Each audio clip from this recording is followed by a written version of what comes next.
Bonjour à tous, ici le MJ Masqué, je suis en compagnie de Daddy JDR et aujourd'hui on se retrouve pour un JDR Story. On va parler de Cyberpunk, je pars très rapidement parce que c'est une nouvelle vidéo Cyberpunk depuis longtemps. Et puis voilà, ça fait JDR Story, ça fait plaisir, non?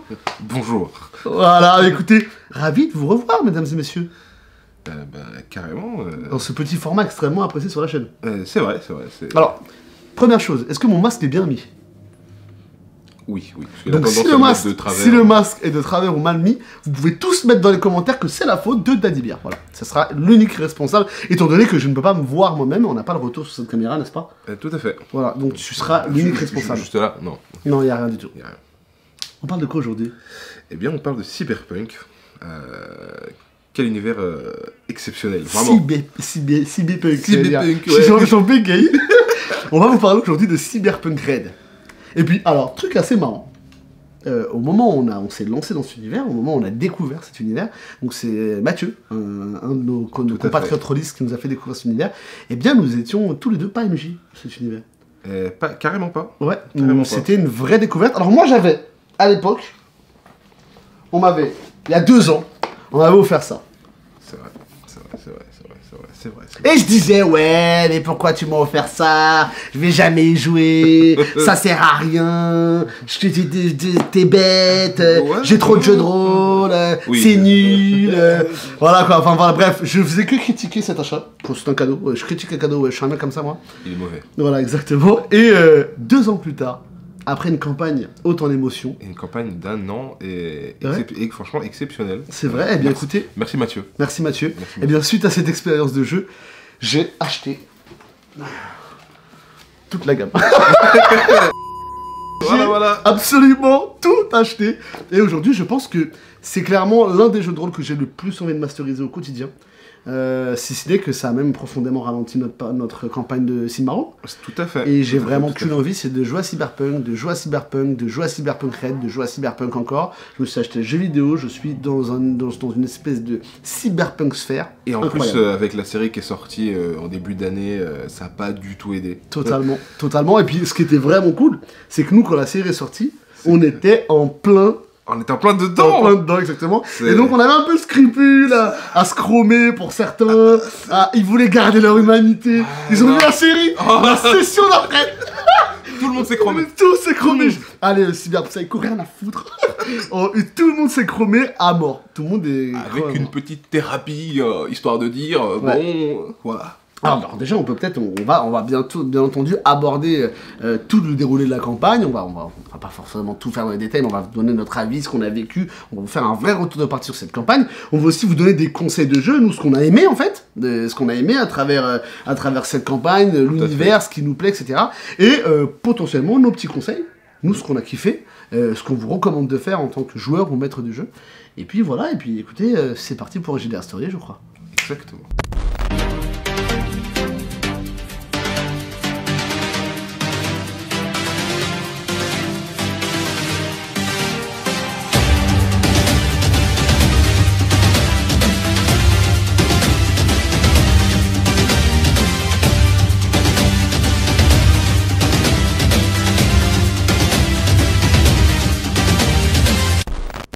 L'univers.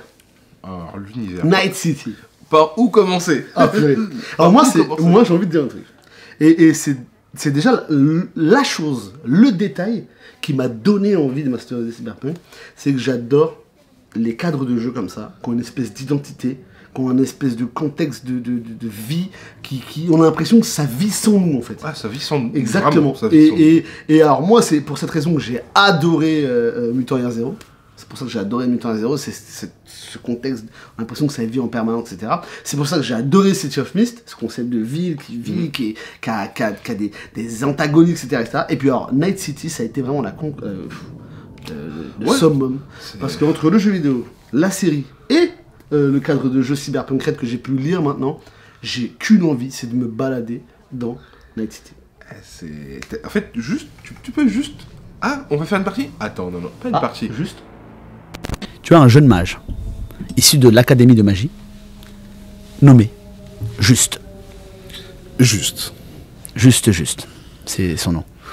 juste une partie. Ouais, Bon, bref. Continue, du coup. Ah non, je peux pas faire juste une partie, effectivement. T'es là, tu lances, tu te balades, tu vas voir une telle personne, tu discutes, tu vis. En fait, on pourrait clairement faire des sessions de jeu où on se pose comme ça, on est 3 joueurs, ou 2 joueurs à MJ, tu vois, et juste on se balade. Mais vraiment. Enfin, il y a tellement de... Alors déjà, moi, ce que j'adore, c'est que le jeu propose un... On a vraiment la sensation que temporellement, il y a quelque chose, parce que il va mettre en place des vraies expressions. Tu vois, donc tu vas avoir les charcudocs, les chumba, les chumbata, tu peux lâcher des nova, enfin, t'as plein d'expressions qui sont ancrées dans l'époque, dans l'univers, c'est la première chose. Ensuite, t'as toutes les zones de combat, toutes les zones, les marchés de nuit, il y a tellement de choses à faire, aller en boîte, des petits coups, braquer ci ou ça, juste aller te faire une réputation, te faire des amis. C'est trop, il y a trop de choses.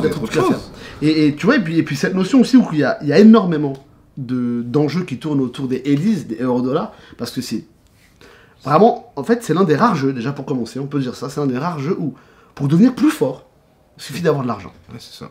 Si t'as de l'oseille dans ce jeu de rôle, si t'as de l'oseille, tu acquiers si tu veux te chromer, tu deviens plus fort. C'est-à-dire que tu pourrais te dire, rien à faire de l'expérience, je vise que l'oseille. Et en faisant ça, bon, probablement tu vas toujours engranger l'expérience parce que tu fais les quêtes qui arrivent, mais en visant que l'oseille, tu vas devenir beaucoup plus fort.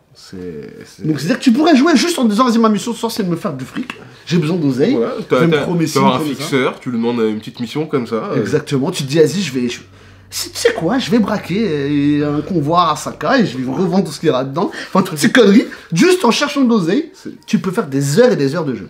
Des heures, tu peux faire des années de jeu. Des années de jeu, c'est clairement ça. Et ça, c'est vraiment, dans l'univers Cyberpunk, c'est un truc qui nous a marqué parce que vraiment la ville est vivante. C'est un plaisir de se déplacer, de rencontrer des gens, Alors après, bien entendu, hein, faut toujours réadapter. Vous, en tant que maître du jeu, il y a des choses que vous allez trouver mieux, d'autres moins bien, etc.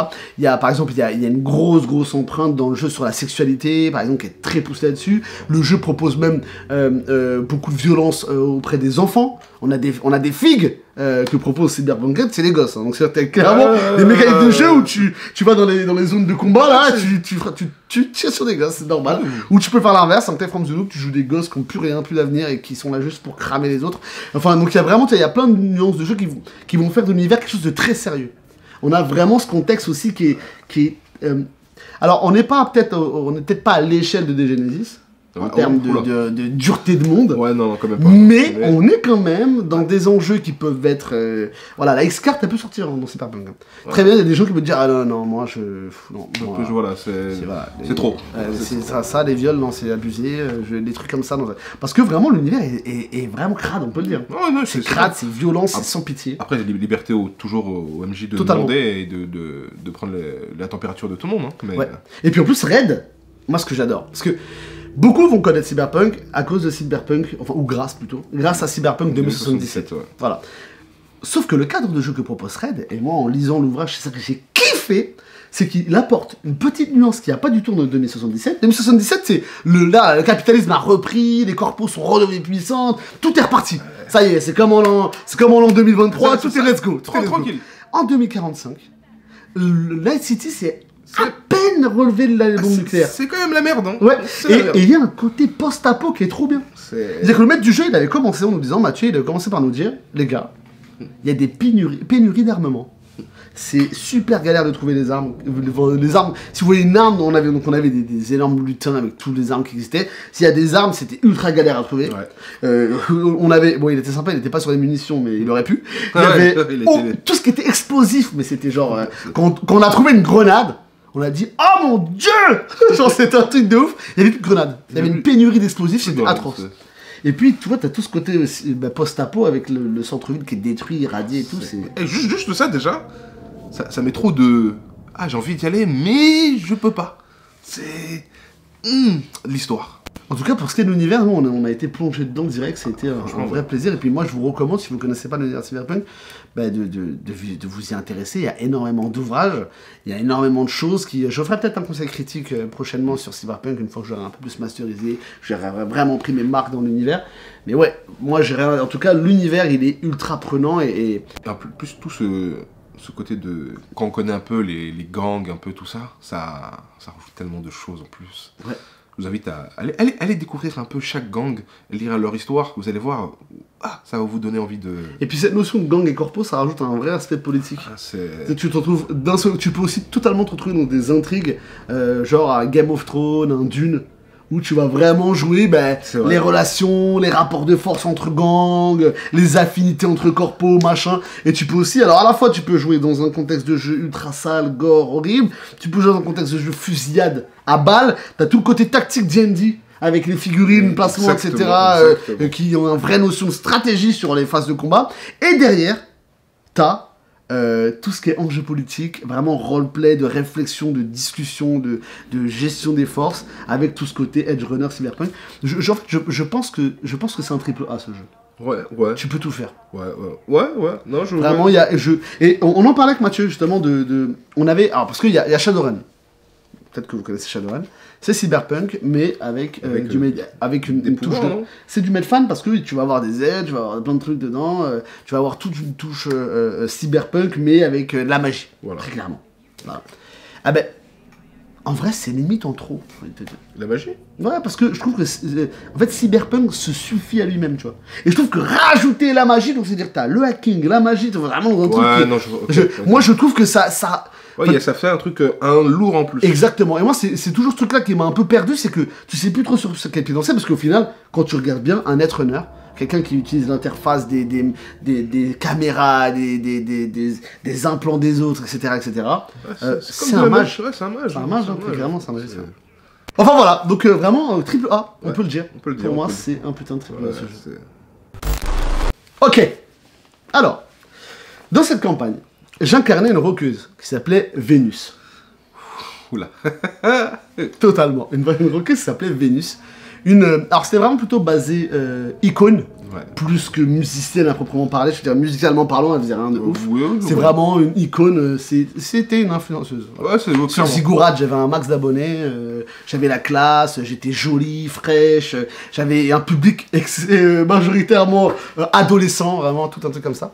Et j'ai rejoint l'aventure en cours de route. J'ai pas commencé la campagne, les 2 premiers scénarios, je les ai pas faits. Voilà.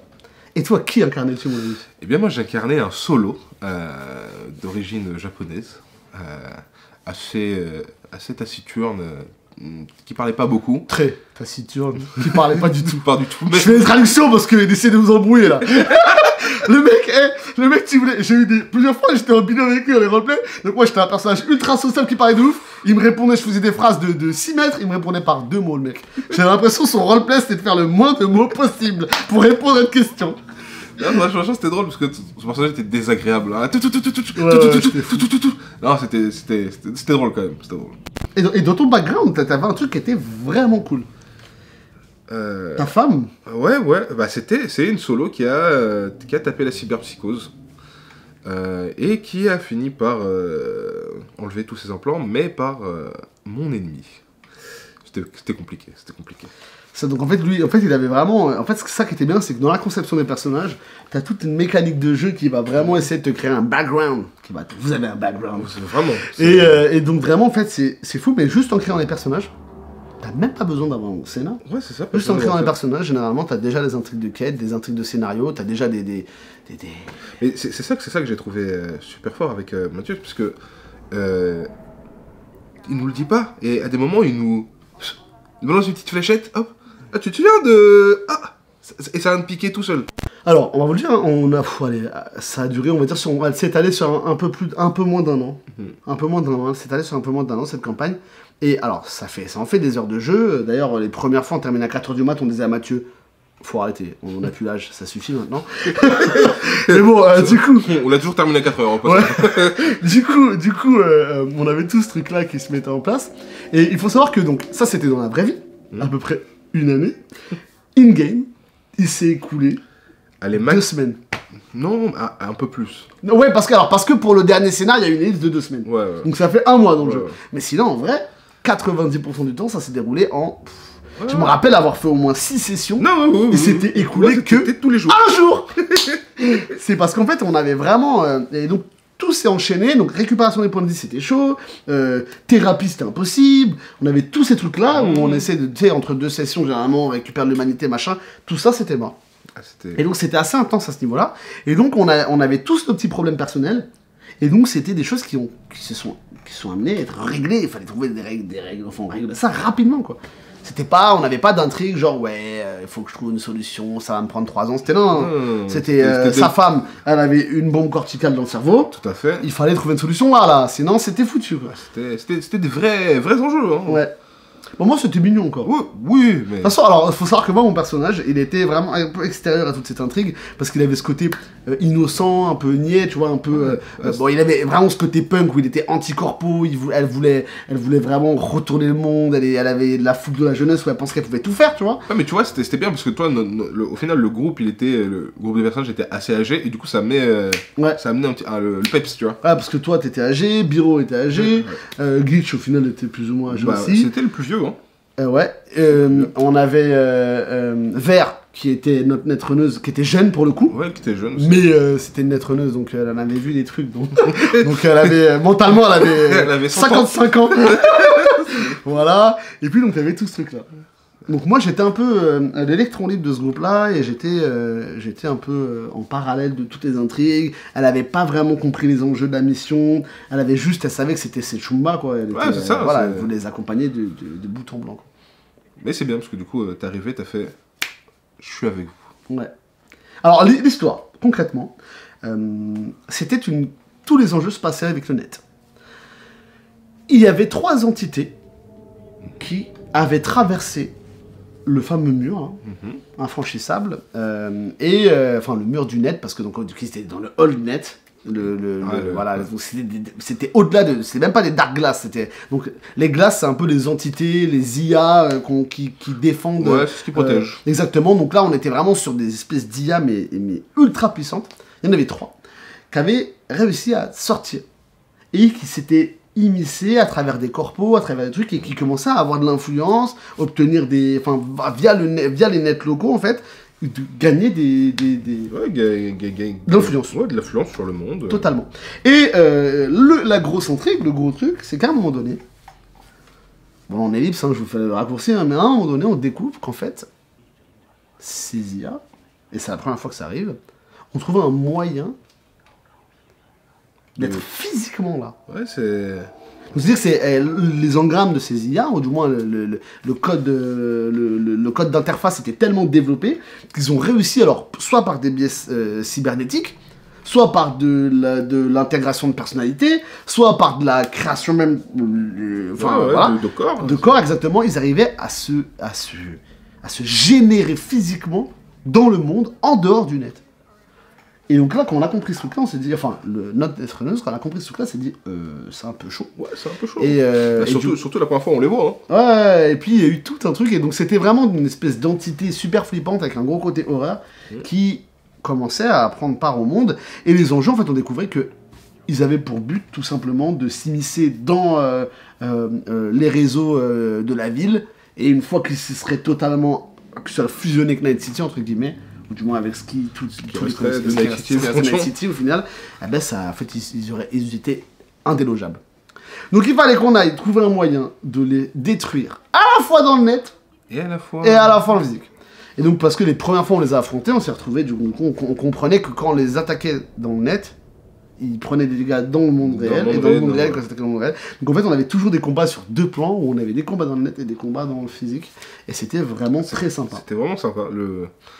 Et la partie Netrunner, c'était drôle quand même. Ouais. De le vivre de l'extérieur. Ouais. Et puis alors, c'est marrant parce que pour ceux qui jouent, là on rentre un petit peu dans des conseils de jeu, hein, pour ceux qui jouent un peu à Cyberpunk ou qui se posent des questions, on a toujours cette question de, attendez, le Netrunner, on a cette sensation qu'il est un peu extérieur à tout ça, parce qu'il fait ses phases de combat tout seul, il en a 5-6, phases d'interface, etc. Et surtout, il combat pas les mêmes choses que nous. Bon, au final, quand il combat ses glaces, après, il peut nous aider en prenant des tours, etc. Mais on a vraiment cette impression que ça casse le rythme un petit peu. Alors nous, alors moi, personnellement, je l'ai pas mal vécu. Non, parce que c'était sa phase de jeu. C'est ça. Donc ça me dérangeait pas, en fait. J'ai pas mal vécu, mais c'est vrai que par contre, quand il jouait, je prêtais pas forcément d'attention. C'est-à-dire que je comprenais pas tout. Donc j'étais pas dans une réflexion de... Vraiment, je le laissais gérer son bête, quoi. Mais je crois qu'on était... En fait, je crois que, sans le vouloir, on était vraiment dans nos personnages. Et Ouais. ce qui se passait en dehors, Ouais. on s'en battait un peu... C'est ça. Et donc, je me rappelle, parce que même il y avait... Donc forcément, lui, il acquérait, dans toutes les fins de scénar, etc., il acquérait beaucoup d'informations sur la menace, parce que la menace venait du net, donc forcément, le netrunner C'est était ça, essentiel à l'intrigue. Et moi, je me rappelle que j'écoutais pas du tout, et je lui demandais toujours en roleplay, bon, tu me fais un résumé, là, s'il te plaît, parce que... C'est vrai, Parce c'est que vrai, je c'est voulais vrai, c'est vrai. expliquer tout collé. Donc, par exemple, moi, il y a une grosse empreinte du scénario qui se faisait au net et qui avait sur les menaces, etc. Donc, il y avait même leurs noms aux entités. Il y avait tout un truc de recherche sur qui sont ces trucs-là, d'où ils viennent et tout, que moi, j'ai totalement squeezé, quoi. Mais je crois qu'il y a même 2 ou 3 scénarios où on commence et c'est Vert qui nous fait un résumé. Ouais, parce que, en gros, alors nous Vert, c'est notre Chumba. C'est ça. Donc, on l'accompagne, on sait qu'il y a, en fait, on constate, parce qu'on voit des IA bizarres qui sont à deux doigts de nous buter. Et du coup, ouais, c'était assez... Vert, ça serait bien un topo, là, tu vois. Ouais, ça serait cool. Mais en tout cas, c'était vraiment sympa, ce côté net qui prend le dessus sur la réalité, et ça crée des cadres de jeu qui étaient vraiment cool. Et puis, il y a plein de scénarios qui, au final, n'étaient pas liés à l'intrigue, et qui étaient, Biro, notre nomade, il faisait partie des Addecados, il avait une galère avec ça ou ça, fallait l'aider, parce qu'il y avait ci ou ça. Toi, il y a un moment donné, on avait vu que tu t'étais fait attaquer par une IA, justement, Mais un espèce de monstre de ouf. C'est ça, je Sur un taf. fais un saut, je fais un taf normal et je me réveille, il y a...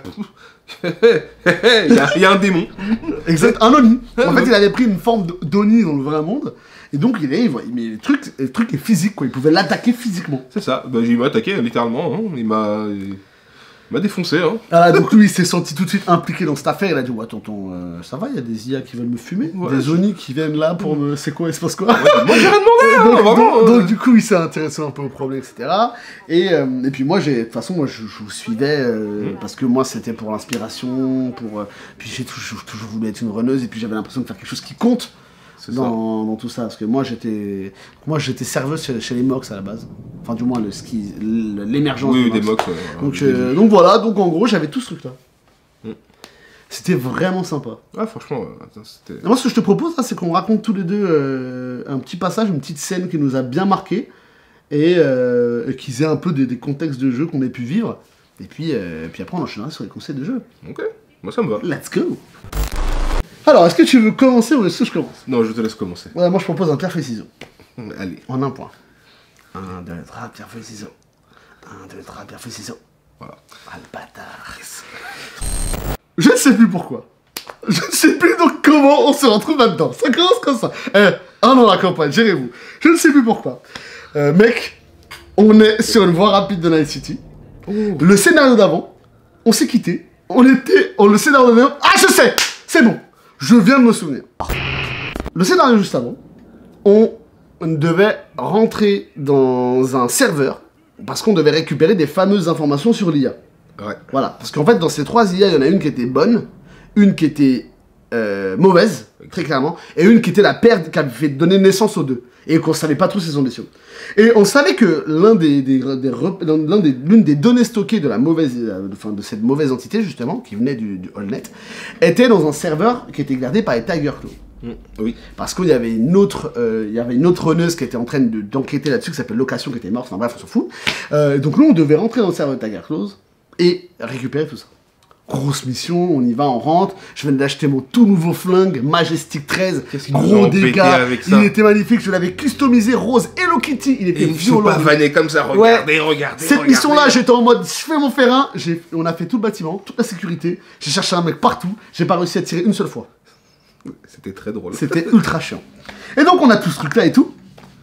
Et puis, on finit par réussir à récupérer les données. Vert se connecte, elle dit, bougez pas, je me connecte. Et là, notre fixeur, Kuma, ouais, c'est vrai, prend la voiture du nomade, sans lui demander d'autorisation, et se barre parce qu'en fait, chez Tiger Claws, il avait son ennemi. Il y avait, alors, je crois que je sais pas s'il était chez Tiger Claws l'ennemi, mais en tout cas, les Tiger Claws, et on avait fait une diversion avec un autre clan, ouais, et ces deux autres clans étaient en train de taper dessus, donc lui, je sais plus là, mais c'était l'un des il a une grosse tête, ouais, une grosse tête. La grosse tête, je crois. Ouais, c'était la grosse tête. D'un clan.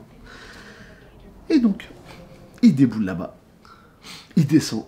il se met face à ces mecs, ils sont 14 ou 15. Ils sont beaucoup trop, c'est-à-dire que Ouais. en Une termes quinzaine. en termes de dégâts, Il met une quinzaine de figurines comme ça là devant nous là. D'accord. il s'est fait Et plaisir. d'un côté, il y avait une quinzaine de figurines, c'était le clan de ce mec-là. Et de l'autre côté, il y avait Tiger Claws. Donc t'avais une trentaine de figurines sur la map, sur un carrefour. Hein. Et Kuma il descend comme ça, avec la voiture du nomade, il descend et dit toi et moi là, maintenant, tout de suite. Parce que ce mec-là avait tué sa femme. Je sais. Il y avait un truc sale. Je sais plus. C'était dans son background. Kuma il dit toi et moi tu descends, toi et moi on se règle maintenant. Le gars était surchromé. Lui c'était un monstre. C'était un monstre. Lui c'était un putain de fixeur. Il commence à se faire monter en l'air, clairement. Il fait pas le poids, le gars est en train de le détruire. De l'éclater. Il le détruit.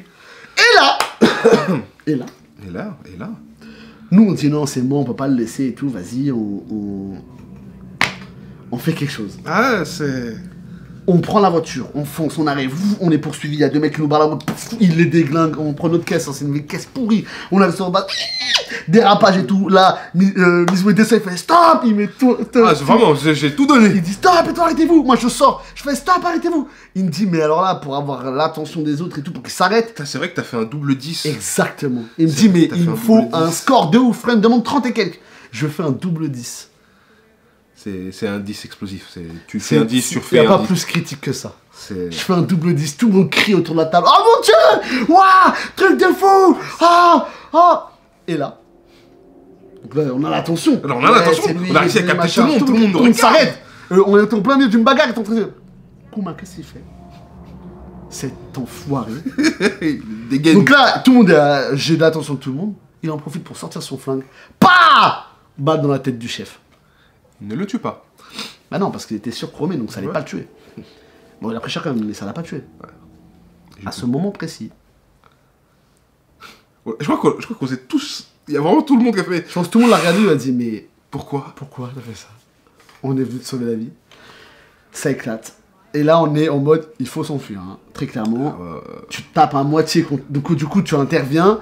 Non, Non, il tue Kuma d'un coup. Ouais, il tue. Tout après, il le tue. Il avait déjà presque plus de vie, il s'était fait ouvrir en deux. Il le tue. Hop, fin d'histoire, Kuma mort. Là, du coup, le mec se tourne vers toi, Ouais. avec sa tête à moitié explosée et tout. Alors que Ça- moi, vraiment... C'est fini, ça se bastonne, tu commences à te battre avec lui, tata, ça finit écorchard dans la tête, tu le tues, tous les 15 ils foncent vers la caisse, moi je me fais capturer et tout, ils arrivent à me libérer, je prends la voiture, on se barre, on prend des balles de partout, Biro, notre nomade, il pisse le sang dans la caisse, Je crois que c'est là qu'il perd sa main. Non, c'est après qu'il perd sa main. il pisse le sang dans la caisse, on s'enfuit. Et ça c'est la fin de le scénar, on vient de perdre un joueur, c'est la fin d'un scénar. Et mon anecdote, parce qu'elle ne commence pas, elle a pas encore commencé mon anecdote. Ouais, voilà. Et mon anecdote, qu'est-ce que c'est, les gars? C'est très simple. Le scénario d'après, notre cher Biro n'est pas là. C'est vrai. Notre nomade n'est pas là, il pouvait pas être là ce soir-là, donc on est obligé de jouer sans lui. Donc nous, quand on arrive, on se pose et tout, on a un peu moins et tout, on se dit, Kuma n'est pas venu. Il n'est plus jamais revenu d'ailleurs, Kuma. Paix à son âme. On se dit, bon, on va être chez nous, on va récupérer de cette aventure, on a réussi à se barrer. On a repris exactement 3 secondes après la fusillade sur une voie rapide. Donc c'est là où commence l'anecdote, sur une voie rapide. D'accord? Et Biro, il était khlas. Donc il nous dit, Biro s'évanouit. Voilà. Il est au volant. Hein. Il est au volant, on a des Tiger Claws qui nous poursuivent en moto derrière nous. On n'a plus de nomade. Lui, il se calme sur sa caisse et essaie de plus... C'est la merde. On se fait fusiller la caisse de partout. On prend des gars, on se dit, bah, il va tous nous buter, il se fait plaisir. Voilà. Voilà, en fait, il avait jamais créé une... En fait, toute son histoire d'IA, c'était du vent, en fait. Il nous a mytho, c'était juste pour nous buter ici qu'on a fait cette C'est affaire. vraiment, c'est... Et est-ce que tu te souviens comment je nous sors de la situation? Parce qu'en fait, là, c'est impossible de s'enfuir, il n'a pas de stade de conduite, enfin, c'est impossible de s'enfuir. Est-ce que tu te souviens quel move je fais? Exactement. Alors, en fait, Biro, c'était notre nomade, il prenait de la coke à mort. Ah, ça... C'était la santé coke, c'était son truc à mort. Et dans son Sa boîte à gants, truc Kizou, il avait toujours des rails de coke faits à mort et tout. Et en fait, moi je dis à Mathieu, donc le Biro n'est pas là, hein, le joueur n'est pas là. Mais je dis à Mathieu, il est là physiquement son personnage, oui. Du coup, j'ouvre la boîte à gants, je prends toute la coke. Pah! Je lui mets tout dans le nez, je lui fais sniff ça! il sniffe ça, et du coup, il devient un PNJ. Il devient un PNJ. Il reprend le contrôle de la caisse, et il nous sort de là. Ouais, Et je pense que ça, c'est un des moments qui m'a vraiment marqué dans cette campagne. Alors, t'as tout l'enjeu, etc., mais c'était vraiment cool, c'était commencer 3 secondes. On relance le scénar, ou même plein de gens, on a commencé 3 secondes après ce qui s'est passé. Et puis il y avait eu, tu sais, presque 1 mois et demi, enfin 1 mois je crois, entre les deux. Ouais. C'était 3 semaines, je sais plus. Ouais. En bref, il s'est écoulé du temps, donc on revient 3 secondes après, c'est parti quoi. Et ça, c'était assez marquant. C'était Cool, hein. C'était cool. Vraiment une bête de session, c'était... Et tu vois, et encore une fois, je vous le dis, là, on parle d'heures de jeu, mais à aucun moment il est question d'IA et de la campagne. Hein. Ouais, c'est ça. Là, tout a déroulé parce qu'il y avait un personnage qui avait un background, il a craqué, il avait son ennemi qui était là présent. Même s'il était entouré de c'est le moment. C'est le moment. Et en fait, il avait juste pas pris en compte qu'il était beaucoup plus fort que lui. Là, c'est tout. On serait tous allés, peut-être que. Mais Donc, là. moi, je me suis dit, quand il est allé comme ça, je me suis dit, ouais, il doit avoir un plan. Il y a un moyen de le Ouais, buter, mais je me suis dit aussi, qu'en fait, il est pas Il assis. s'est juste fait défoncer. C'était un jambon. Il s'est fait démolir. C'est un jambon. Incroyable. Eh bien, moi, c'est. Alors, 2 trucs qui m'ont bien marqué en vrai. Alors, vas-y, commence par ce que tu veux. Je vais commencer par le moment où on devait retrouver un personnage qui s'appelle Location Ouais. et qui devait nous apporter pas mal d'informations. On devait la sauver. Ah mon dieu. On a passé, Je sais exactement de quoi tu vas parler. je pense qu'on a dû passer pas loin de 2 heures de jeu à faire le plan. Et accessoirement, on était quoi? Avant-dernière session? Avant-dernière session? Avant-dernière session. C'était l'avant-dernière session de jeu. Après ça, il n'y en a eu qu'une. Non. Il y en a eu 2 après ça? Il y en a eu 2 après. Ouais, c'est vrai, ça, il y en a eu 2. Donc avant-dernière session. Après cette session-là, il restait que 3 sessions de jeu. 2 sessions de jeu. Ouais. Enfin, on le savait pas, hein, mais en tout cas, on est vraiment sur la fin de la campagne. Et comme tu disais, tout. Donc là, ça faisait 2 heures qu'on avait planifié ce plan, mais surtout, tout ce qu'on a fait jusqu'à maintenant, depuis le début, C'était pour ce moment-là. vraiment Depuis le début, notre objectif, c'est de retrouver Location, parce qu'on sait qu'elle a les réponses concernant les IA. Elle a tout ce qu'il nous faut. Exactement, et elle s'était fait kidnapper par, du coup, alors il y avait c'était Arasaka qui avait... C'était Arasaka, ouais. En fait, Arasaka avait... C'était le rôle, c'était là, en 2045, Arasaka reprend un peu le poil de la bête. Ouais, un peu, beaucoup quand même. Ouais, voilà, Ils et sont donc, bien présents, hein. du coup, ils ont remis un pied dans Night City, et donc là, Location, c'était vraiment l'un des éléments essentiels pour eux, pour mettre la main sur ces IA et pour comprendre tout ce qui se passe. Exactement. Et après ces 2 heures de plan, Est-ce qu'on peut leur dire c'est quoi le plan? déjà il faut expliquer où est-ce qu'elle est. Elle est dans Night City, il y a des panneaux publicitaires qui sont sur des trains volants. Ouais. Et on apprend qu'elle est dans l'un de ces trains. Ouais. Notre plan, Tu te rends compte, en fait, je viens de capter qu'on parlait pas de la même chose. Ah, mais t'inquiète, je sais. C'est la deuxième, C'est la deuxième, ouais. Ok, ça va. C'est la deuxième. Donc, alors effectivement, tout le plan n'était pas de mettre la main sur elle, là, pour le coup. Donc là, c'était un peu juste avant. Voilà. C'est juste après, justement. Ouais, c'est juste après, enfin, ce que je parlais, moi, c'était juste après. C'est juste après. Mais oui, effectivement, oui, c'est dans un truc publicitaire, un AV publicitaire. Un AV publicitaire, exactement, j'avais pas le mot. On fait tout le plan pour aller la sauver. On se dit, ouais, on va mettre parachute, on va débarquer sur le train. Messieurs, dames, vous voyez cette personne-là? Son personnage est passé à quelques PV de mourir. Et j'ai brûlé tous mes points de chance, hein. C'est vrai. J'avais C'est vrai, brûlé, tous mes points de chance, hein. En fait, le train était tellement bien gardé par Arasaka. C'est-à-dire qu'on arrivait, il y avait un sniper lourd, il y avait des drones de combat, on n'avait pas l'équipement pour, clairement, hein. Et le point d'accès était ultra casse-pied pour notre neutreuse. Mais clairement. C'était pour se brancher, pour avoir un accès direct, le point d'accès était horrible. C'était dans un coin, il fallait tuer 3 personnes avant d'y arriver, et puis il n'était pas à couvert, Ah non, c'était un bordel. c'était compliqué. Moi qui suis, entre guillemets, le tank, je me dis, je vais prendre les devants, je vais les protéger. Il est monté... En fait, t'as fait le taf, hein. Ouais, j'ai fait... Et alors, il faut savoir que Mizue, son personnage, c'était notre solo, et il se battait jamais, cet enfoiré. Mais en fait... Il se battait jamais, y a pas d'en fait. Il se battait jamais. C'était le mec. Et je Je vous jure, au corps à corps, il était archi fort. Il avait des écorcheurs de ouf et tout. Et c'était le mec, je prends un sniper, je prends des... Parce que c'est drôle, c'est drôle, c'est drôle. Pan. Et puis alors qu'au corps à corps, il est ultra violent, il découpe des gens. Mais non, le mec il était toujours en mode chill. Il ramassait des armes, il lootait, il me rendait ouf.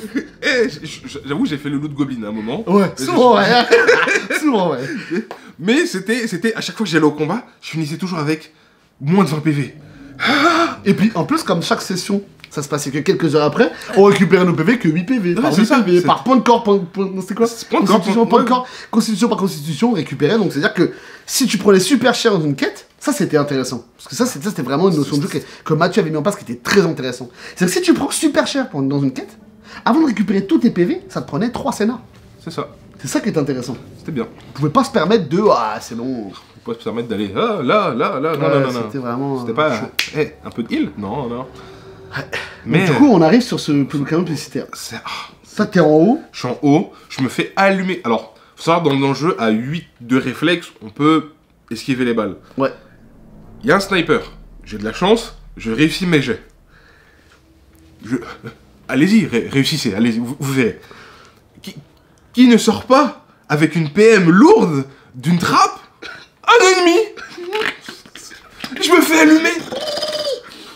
J'ai réussi à le tuer d'ailleurs. J'ai réussi à le tuer.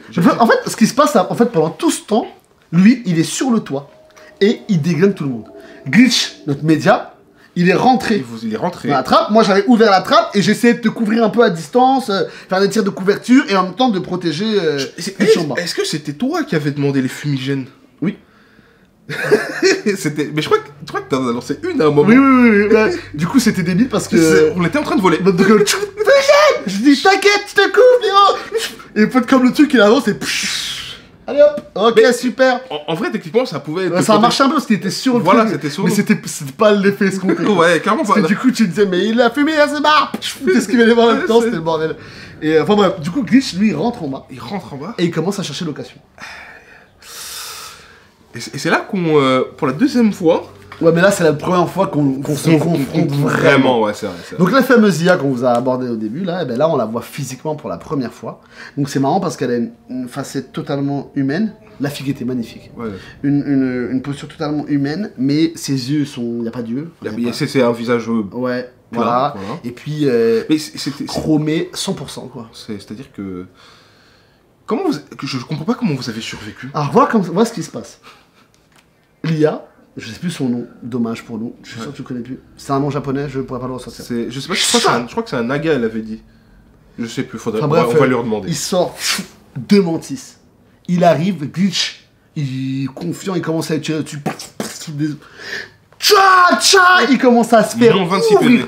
Un coup, moins 26 PV. Moi, à ce moment-là, je me dis, bon, quitte à crever, autant crever, trop stylé. Et j'étais dans la trappe, je sais pas si tu te rappelles, je descends et je venais de me faire poser des lentilles qui me faire stroboscope. Là. Ouais, c'est vrai.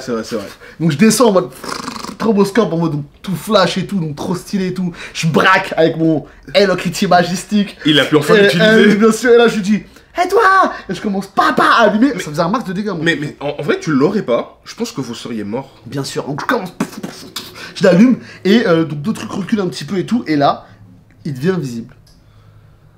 Il pouvait devenir invisible. C'était la capacité. Il devient invisible, je fais what? Je cours vers Glitch, il a 2 trous dans le ventre, il fait aide-moi putain. Et je dis enfuis-toi, et là il réapparaît. Et très clairement, je fais un jet d'esquive incroyable. Je fais un jet d'esquive mais incroyable. Il me relance, il me refait sa deuxième attaque, c'est l'attaque 2 fois par tour. Il me fait sa deuxième attaque. Là je fais un jet. Et je claque tous mes points de chance pour esquiver. Donc, je me baisse, bonne chance, j'ai esquivé les 2 coups. C'était fou. Le tour d'après, HRP, je dis à Daddy Beer, écoute-moi bien. Tu vas descendre de ton putain de toit là, et tu vas venir tout de suite. Parce que là, on a besoin en solo. Là, j'ai esquivé par chance, il va me déglinguer. Et ça a pas loupé. Toi, tu descends, tu ouvres la porte arrière, c'est à son tour de jouer, trop tard, t'as pris trop de temps. Il arrive, il rate son premier jet. Je fais, oh le karma, c'est magnifique. J'y crois pas et tout. Deuxième jet, il me met un coup. Il m'a mis un 38 de dégâts. Critique, colonne vertébrale, paralysée. Voilà. Fin du game. Allez, salut. C'est fini. Allez, hop là. Bon, j'avais tiré dessus un peu avant à mon tour, mais hop, c'est fini. Paralysé comme ça. Hop, je suis par terre comme ça. Je bouge plus, c'est fini pour moi. Et c'est là que le combat est intéressant entre qu'on s'appelle dans le net et dans le réel, c'est que si notre neige vert l'attaquait pas au même moment. Ouais, en fait, moi j'avais fait des dégâts en tirant dessus, elle avait fait des dégâts en entraînant, et donc toi quand t'arrives au corps à corps pour essayer de la finir, en fait tu as commencé à faire des dégâts et puis le truc s'enfuit.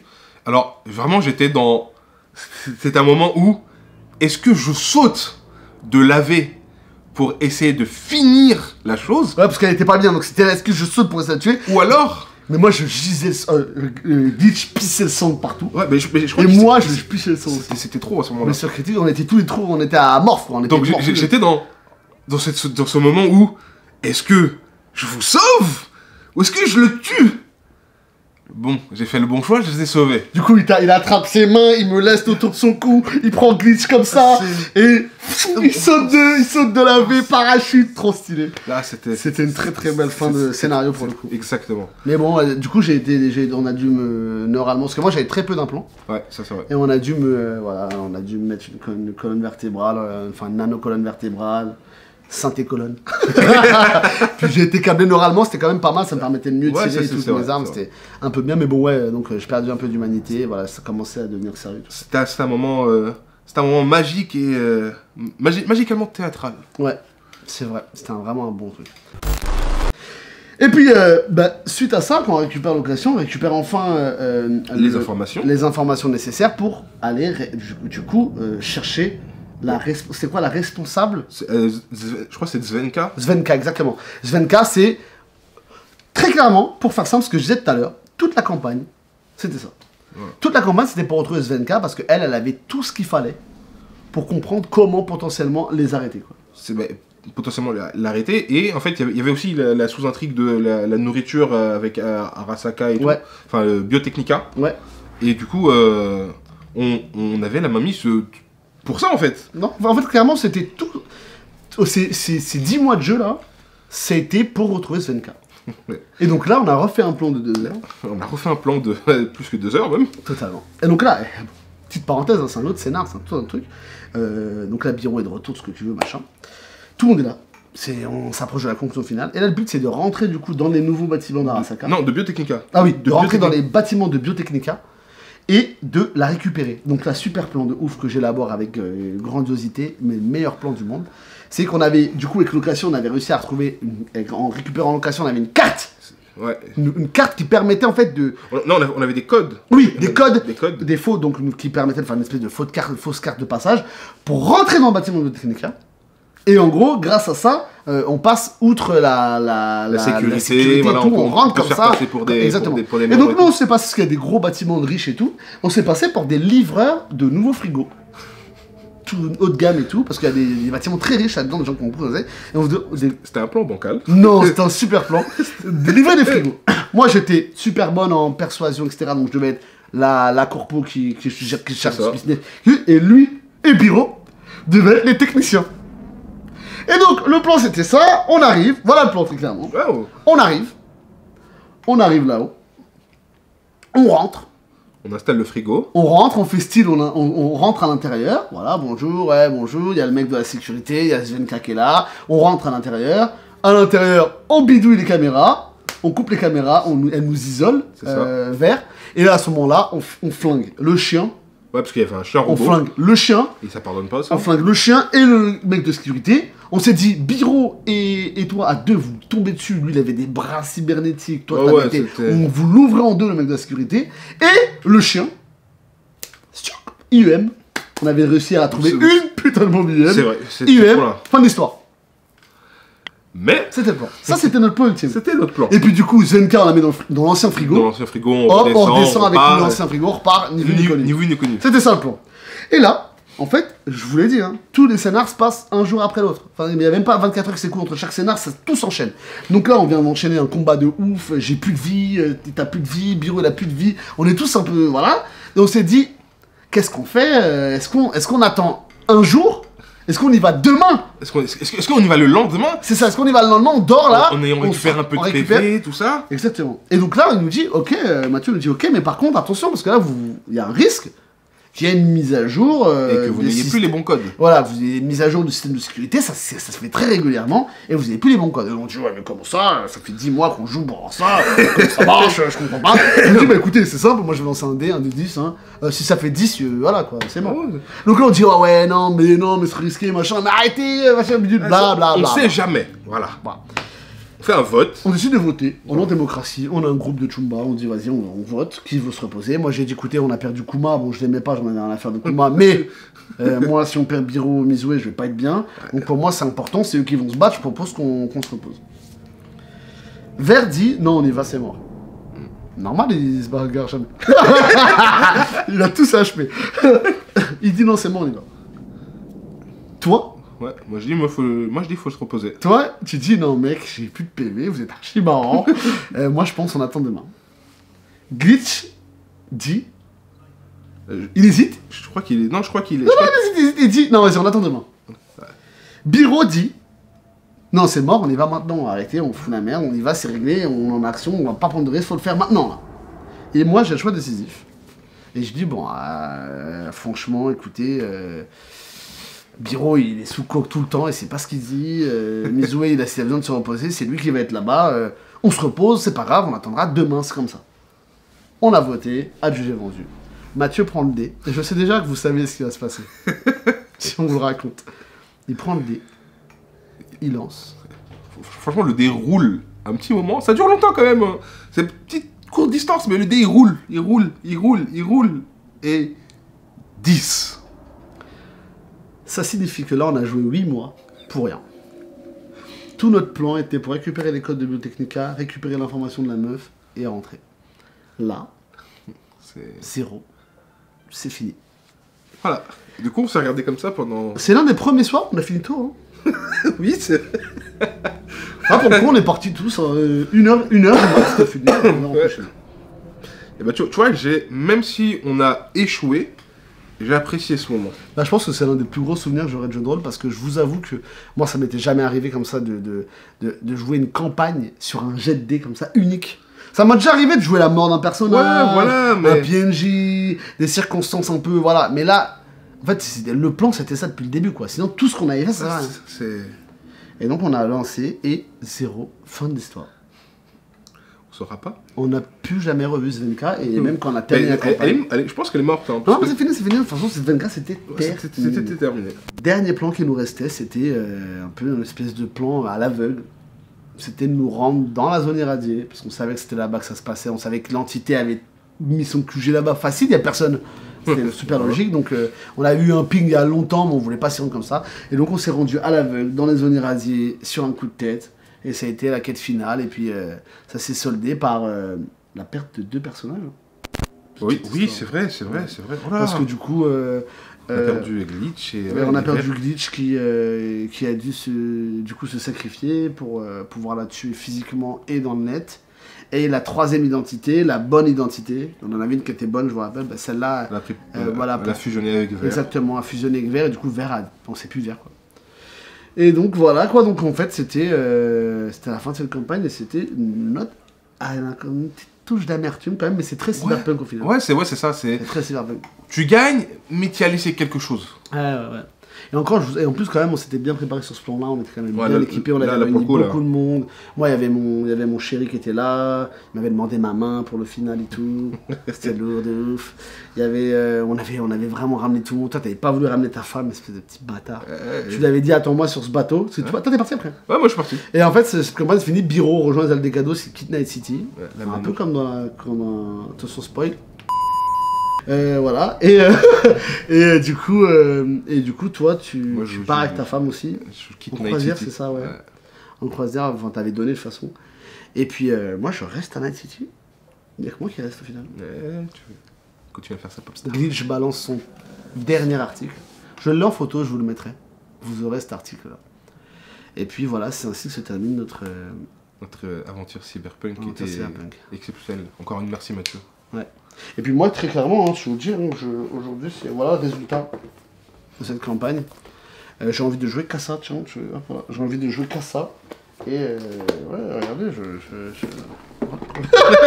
Voilà, et puis je vous dis Je pense pas... que ça parle de lui-même, là. Et je vous dis pas le nombre de dés que j'ai acheté. Enfin, vraiment, c'est un vrai plaisir. J'ai qu'une hâte, c'est de créer mon propre scénario avec les propres personnages, créer ma propre histoire. Et c'est, voilà, j'ai vraiment hâte. En tout cas, c'est un univers que je vous recommande énormément. Et vous allez entendre parler de Cyberpunk sur cette chaîne, c'est sûr. Oh oui. C'est sûr. Oh et oui. c'était vraiment, vraiment cool. Bon, Daddy Beer, on va conclure cette vidéo avec, je te propose, moi... On va conclure. Alors Daddy Beer, on va conclure cette vidéo, je te propose, avec des petits conseils de jeu qu'on pourrait donner aux joueurs, aux maîtres du jeu qui pourraient se lancer dans Cyberpunk. Ouais. Nous, qu'est-ce qu'on retient de cette campagne en tant que joueur, comment on a vécu ce truc. Alors moi, la première chose que j'ai envie de dire déjà, c'est de vous investir à mort en tant que joueur. Ah oui, voilà. C'est un univers qui est tellement profond, il y a tellement de choses sur lesquelles on peut se renseigner sans spoiler, Ouais. et sans jouer, que voilà, alors pas forcément acheter des romans ou autres, hein, mais déjà, rien que sur, il y a des wikis, il y a énormément de choses sur les gangs, avec le jeu vidéo, il y a tellement de ressources. Ouais, franchement, je pense quelque chose d'important, c'est vraiment de connaître les gangs. Ça permet de situer la ville et comment elle se découpe. Et les corpos aussi. Ouais, C'est toujours bien de connaître franchement, les deux, c'est Moi, vraiment tu vois, en important. tant que joueur, j'ai beaucoup appris. Par exemple, je voulais savoir ce qu'était Biotechnica, qu'est-ce que c'était Petrochem, qu'est-ce que c'était Arasaka, qu'est-ce que c'était Militech. C'est des noms qui vont revenir tout le temps dans tous vos scénars. Il faut que vous ayez une espèce de connaissance de ce qu'on sait. Si jamais vous aimez, vous aimez pas forcément lire ou autre, franchement, jouez à Cyberpunk.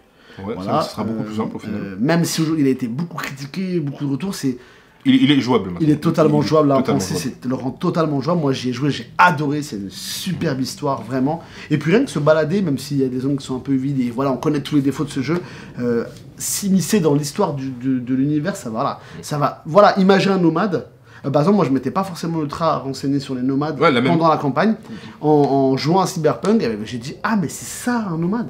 Mais c'est trop cool, un Mais nomade. le fait d'avoir un nomade, déjà, ça te donnait une idée. Et le fait qu'on ait eu, allez, 2-3 quêtes, un bon petit scénario dessus, Ouais. ça a permis de bien visualiser la chose. Ouais, tu vois, donc il y a plein de petites choses comme ça sur les classes, sur ce genre de choses, qui se disent, ouais, mais comment ça marche, qu'est-ce que c'est, etc., etc. C'est très, très, très intéressant. La deuxième chose, c'est aussi de se renseigner. Alors ça, c'est un conseil que je donne aux maîtres du jeu. C'est ces fameux boucs et lutins que faisait Mathieu. Alors ça, ça permet de... En fait, c'est des lutins où tu as toutes les améliorations possibles. Exactement. Et d'un autre côté... Il y a des petites pubs. Ça, c'est trouvable sur Internet. Hein. C'est trouvable sur Internet. Il y a un site qui réunit tout ce qui est supplément Cyberpunk. Et vous avez vous pouvez faire un lutin entier d'amélioration, de pubs, de chrome et autres, d'armes, etc. Il y a un lutin d'armes. Ouais. C'est complet de fou. Et vraiment, on peut, je vous le dis, c'est un peu comme vous l'avez dit, on peut jouer à Night City comme ça, juste pour le fun. Vous pouvez, moi, je suis déjà allé chez Mathieu pendant 2 heures, je feuilletais le bouquin, je me renseignais sur quelle est la meilleure arme, qu'est-ce qui serait bien que mon gameplay, est-ce qu'il y a un aspect stratégique dans les combats, comment est-ce que je peux devenir utile, et il y a tout un truc où on peut vraiment s'éclater juste en s'investissant dans la conception de son équipement, de ses armes, etc. Juste déjà créer son personnage, déjà c'est une quête en soi. Ouais. C'est... Ensuite, lâchez-vous. Le concept de Cyberpunk, c'est autodestruction. La mort n'est pas une fin en soi. Vraiment, après, sauf si ça fait partie de l'histoire de votre personnage, mais prenez de la drogue.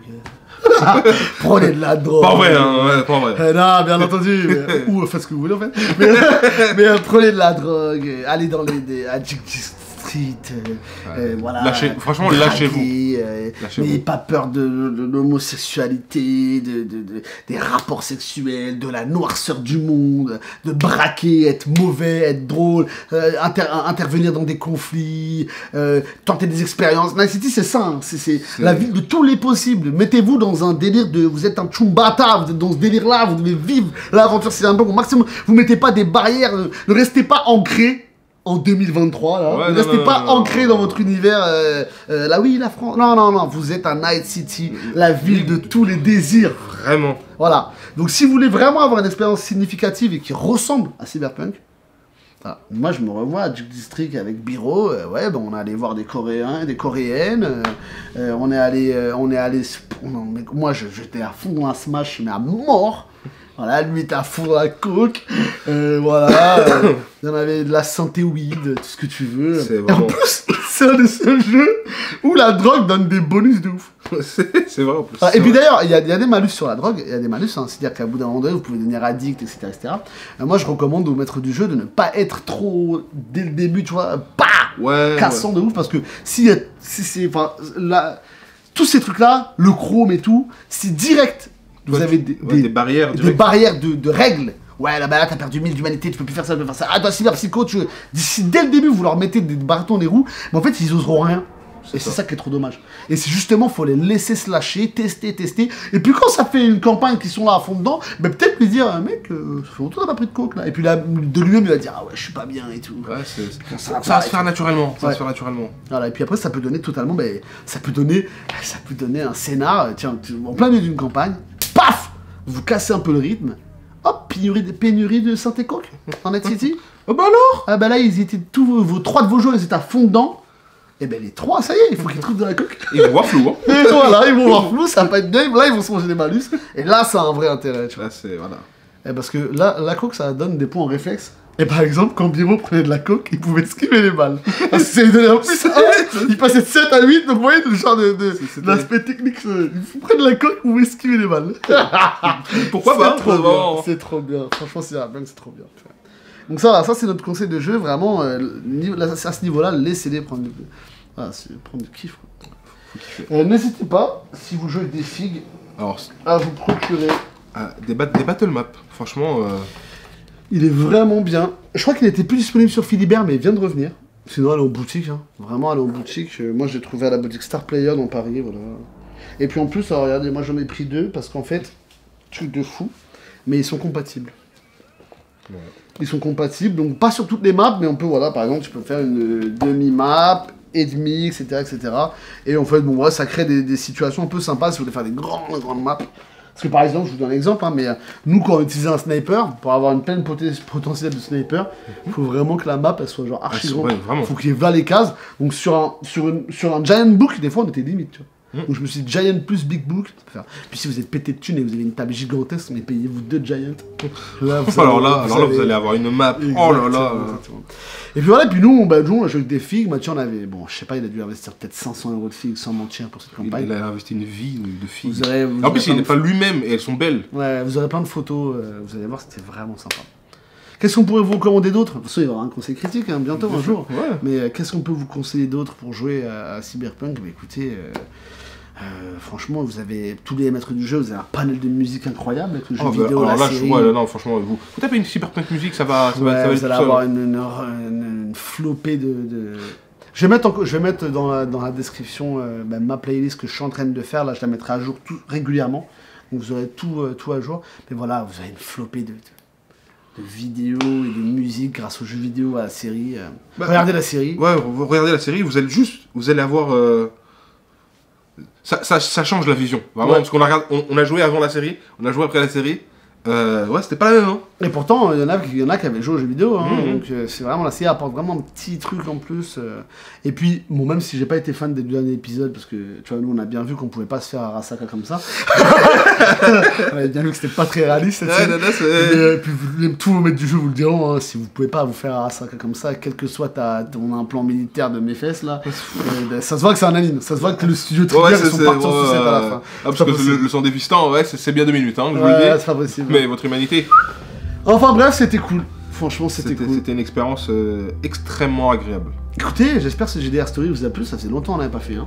Voilà, n'hésitez pas à nous mettre un max de commentaires. Vous avez des questions, de mettre en commentaire. On répondra à vos questions. Je répondrai à vos questions avec grand plaisir. Et puis écoutez, on se retrouve bientôt à Night City, je l'espère. Et puis des bisous. Salut l'équipe. Salut.